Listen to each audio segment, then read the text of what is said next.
السلام عليكم ومرحبا بكم معايا في وصفه جديده من وصفات كويزين سهام جبراني. اليوم ان شاء الله غادي نقترح لكم طريقه تحضير البسطيله المغربيه بالدجاج على الطريقه التقليديه. الوالده ديالي هي اللي غتحضرها لكم بطريقه جد مبسطه وناجحه، خصوصا الاخوات المبتدئات. كنتمنى ان شاء الله هذه الوصفه تنال اعجابكم، ولا كنتوا اول مره كتزوروا القناه ما تنساوش الاشتراك مع تفعيل الجرس باش توصلوا بجديد. بسم الله. كنحتاجو دجاجه ديال 2 كيلو مقطعه طراف صغار مغسوله ونقيه محيدي لها جلده، معلقه ديال السمن، 2 كيلو ديال البصله بيضاء من الاحسن تكون بيضاء مقطعه رقيقه، نص كاس ديال الزيت، 2 معالق كبار ديال القزبر ومعدنوس. التوابل عندنا معلقه صغيره ديال التوابل ديال البسطيله اختياريه، معلقه ديال سكينجبير، معلقه البزار، معلقه القرفه، سكينجبير وزعفران شعره. سكينجبير الخرقوم البندي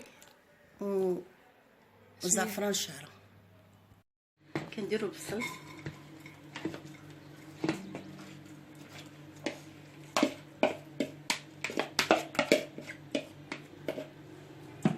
كنزيدوا الدجاج،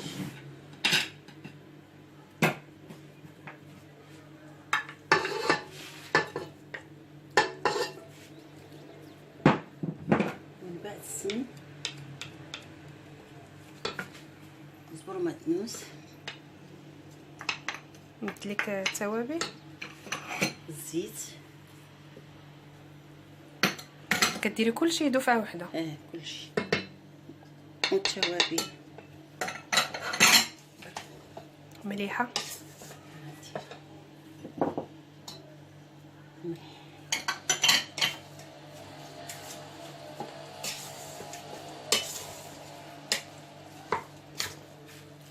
كنحركو مزيان حتى تنسجم كل العناصر، ومن بعد كنديروها فوق البوطه وكنخليوها تشحر.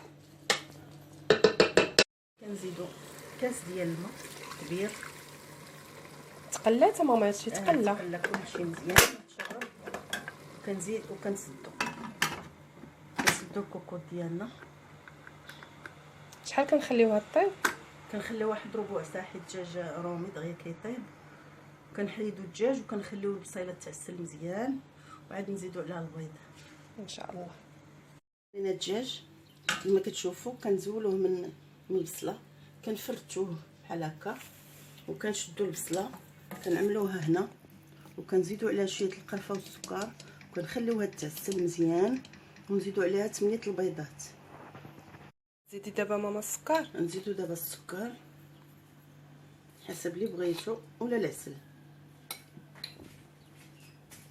صافي وكنخليوها دابا تعسل. نزيدو عليها شويه القرفه، نخليوها هنايا فوق البوطه حتى تشرب مزيان. تشرب مزيان تعسل تشرب مزيان. وعاد المرحله الجايه كنزيدو البيض. هنا من بعد ما نشفات لينا البصله كما كتشوفوا تعسلات كنزيدو 8 البيضات. بسم الله.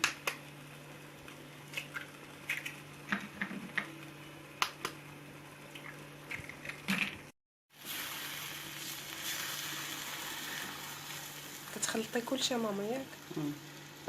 كتخلط كلشي، كنحركو مزيان حتى كتوقف لينا هاد البصله مع البيض صافي وكنطفيو عليها. 2 كيلو ديال اللوز كنفسخو، كنديروه يتسلق، كنفسخوه ونقليوه ونديروه يتهرمش شويه، نهرمشوه شويه، ومن بعد كنزيدو عليه معلقه ديال الزهر، معلقه السكر، شويه القرفه ومعلقه ديال الزبده. في مرحله المونطاج عندنا الورقه، نص كيلو ديال الورقه كما شفتوا، وعندنا الزيت، لاننا كندير الزيت ما كنديرش الزبده، لان الزبده داك الماء اللي فيها كيخسر الورقه. دهنا دابا اللاطه وفرشنا الورقه الاولى وكنبداو نفرشوا الوريقات على الجناب بهذه الطريقه وكندهنوا بالزيت.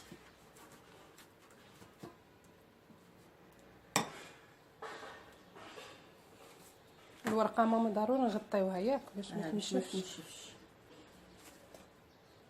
كندوروا الوريقات كلهم على هذا القياس هكا.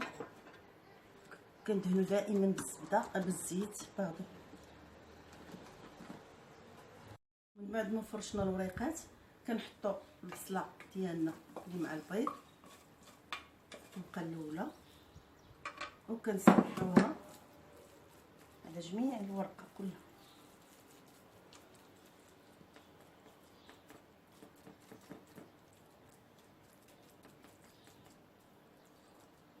بهذا الشكل حتى كنسرحوها كلها على الورقه اللي طايحه. من بعد كنزيدو الدجاج. الطبقه الثانيه تكون ديال الدجاج على هذا الشكل هذا. كيف ما قلنا راه الدجاج سبقنا ملي طاب فرتتنا وحيدنا ليه داك العظيمات ديالو على هذا الشكل.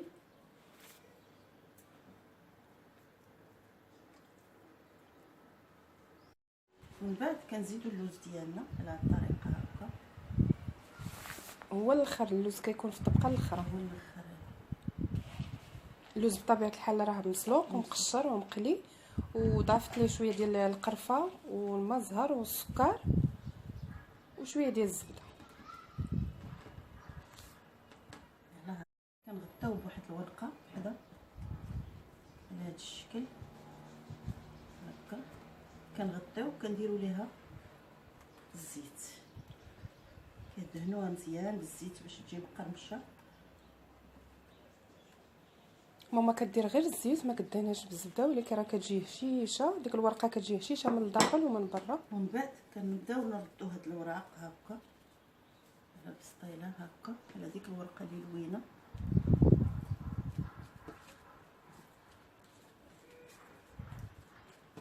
وكندهنو بالزيت، دائما كندهنو بالزيت باش ديك الورقه ديالنا ما تجيناش كارمه.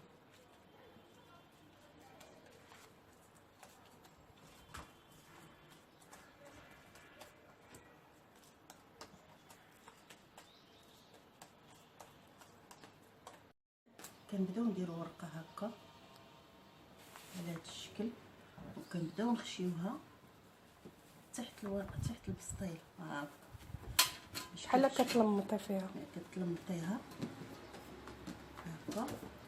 كديري شويه بيض البيض باش كتسودي. شنو الدور ديالو ماما البيض باش تاع البيض؟ كتسودي الورقه ملي كتكون طيب ما تطلعش. اللي بغى يدير صفرة البيض ممكن يديرو ماشي مشكل. بعد كنزيدو ورقه اخرى، على هذا الشكل هكا. بعد ما درنا البيض بيض البيض باش يسدها لينا. دابا شحال باقي لك ديال الورقه غتزيدي؟ غير وحده صافي باش ما تجيناش فيها الورقه كثيره. كنديرو هكا الزيت، البيض تاع البيض بيض البيض حتى الزيت. كنديرو بيض البيض هكا كله كندوزو عليها باش ملي كنديرو الورقه ديالنا الاخرى كتلصق معاها ما تحلش. نزيدو الورقه الاخيره هكا وكنعاودو نلمطو.